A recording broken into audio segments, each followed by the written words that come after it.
السلام علیکم ورحمۃ اللہ وبرکاتہ۔ دوستو، آئیے ہم سب غزوہ احد کی زیارت کرتے ہیں اس مفتی وقت ہم صاحب کے احد ذریعے۔ پہاڑ کے سامنے موجود ہیں اور اس جگہ پہ موجود ہیں جہاں پہ اسلام کی دوسری بڑی جنگ پیش آئی تھی، جو کہ مشرکین مکہ اور مسلمانہ نے مدینہ کے درمیان ہوئی تھی، جسے ہم غزوہ احد کہتے ہیں۔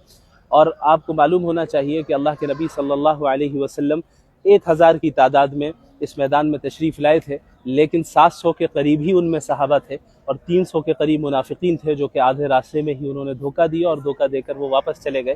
صرف 700 تھے اور سامنے میں تعداد ان سے بھی زیادہ تھی۔ یہاں پہ بطور اسٹریٹجی اللہ کے نبی صلی اللہ علیہ وسلم نے اس پہاڑ پر، جو جبل الرمات کے نام سے بعد میں معروف ہوا، 50 تیر اندازوں کو متعین فرمایا۔ اور اس میں آپ صلی اللہ علیہ وسلم کی حکمت عملی کو دیکھیں کہ وہ ایک ایسی جگہ ہے جہاں پہ کھڑے ہو کر میدان جنگ کو آپ چاروں طرف سے دیکھ سکتے ہیں کہ کون اس پہاڑ کے پیچھے کیا کر رہا ہے اور اس طرف کیا کر رہا ہے۔